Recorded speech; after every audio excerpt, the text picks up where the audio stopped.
फरमाया कि जब बदकार बदकारी करता है तो उससे ईमान निकल जाता है। अब शैतान क्या चाहता है, हमें सू में मुब्तला कर दे, हमें बदकारी में मुब्तला कर दे। और बदकारी के जितने रास्ते हैं, फहशा के जितने रास्ते हैं, शैतान ने उनको आरास्ता कर दिया, रक्स को फन करार दे दिया गया। और आज उरियानी पर मुश्तमिल मखलूक इज्तिमाआत को फेस्टिवल का नाम दे दिया गया।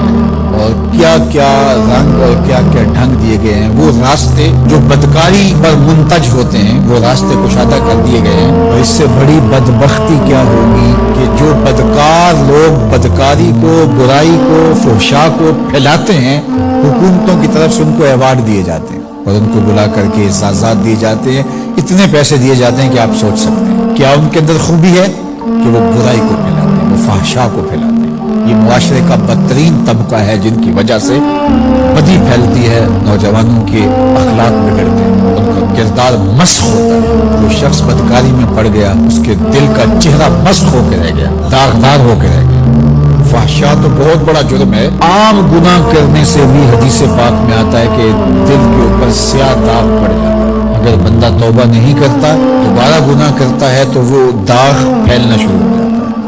हत्ता कि एक वक्त ऐसा आता है पूरा दिल स्याह हो जाता है। जब पूरा दिल स्याह हो जाता है तो फिर बदी और नेकी का इम्तियाज भी मिट जाता है। एक वक्त होता है कि बंदा गुनाह करता है, उसको चैन नहीं आता कि मैं क्या कर बैठा हूँ। लेकिन जब गुनाह पे गुनाह, गुनाह पे गुनाह, बदकारी पे बदकारी करता है तो फिर उसको कोई परेशानी नहीं होती।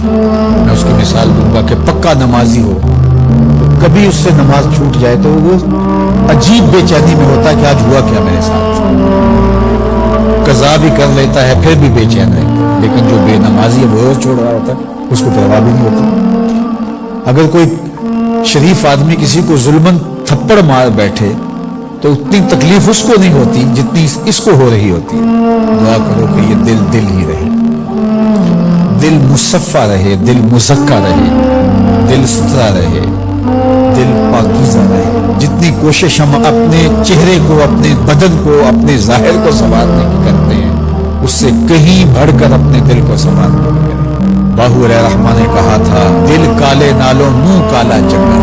ये कोई ये रमज पछाने तो शैतान दिल पे ही कब्जा जमाता है। शैतान जासिमुन अला क़ल्ब इब्न आदम फ़इज़ा ज़करल्लाह ख़नज़ा व इज़ा ग़फ़ला वसवसा। तो ये गाफिल ना हो पाए, हर वक्त अल्लाह के जिक्र में रहो। इसलिए हमें 5 बार मस्जिद में बुलाया जाता है।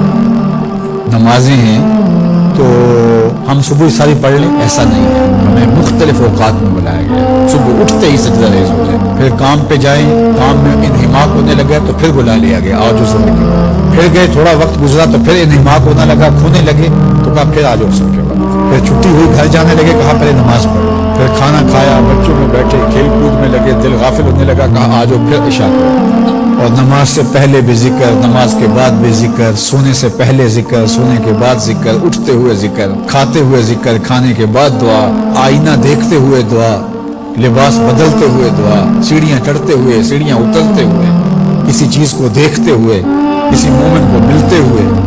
हमारी जिंदगी को देखिए मुसलमानों, हम तो हर वक्त जिक्र में रहते हैं, हर वक्त उसी का नाम जप रहे होते हैं। कभी अस्सलामु अलैकुम, कभी सुभान अल्लाह, कभी माशा अल्लाह, कभी अल्हम्दुलिल्लाह, कभी ला इलाहा इल्लल्लाह, कभी ला हौला वला कुव्वता इल्ला बिल्लाह, कभी अल्लाहु अकबर, कभी नमाज, कभी सजदा, कभी रुकू, कभी क़याम।